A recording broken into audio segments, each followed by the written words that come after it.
لا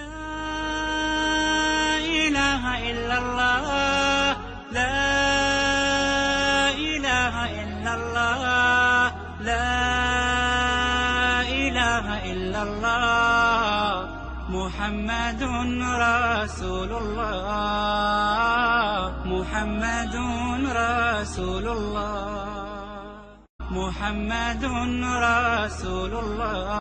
ہمارے حضرت ایک واقعہ بتایا کرتے تھے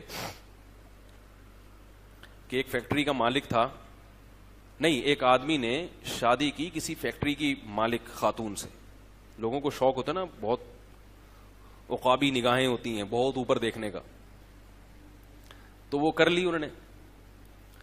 اب وہ بیگم صاحبہ انہوں نے ایسا کھینچ کے رکھا اپنے میاں کو، بالکل غلام بنایا. اب یہ بیچارہ بہت مصیبت میں آ گیا، وہ جب چاہتی اس کو ذلیل کر دیتی ہے، اور اللہ معاف فرمائے کہنا بھی اچھا نہیں لگتا، ان کی دوستیاں بھی بہت مردوں سے.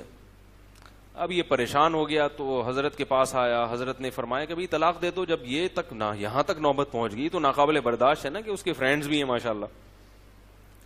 کہتے ہیں میں طلاق نہیں دے سکتا. کہا کہ کیوں نہیں دے سکتا؟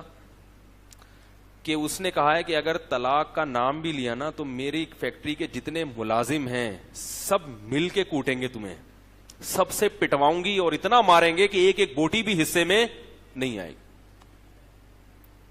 تو ہمارے حضرت نے جب یہ جملہ سنا تو حضرت نے فرمایا ضرب الحبیب زبیب، محبوب کی مار کشمش کی طرح ہوتی ہے، کھاؤ اور کشمش کے مزے لو، بھگتو.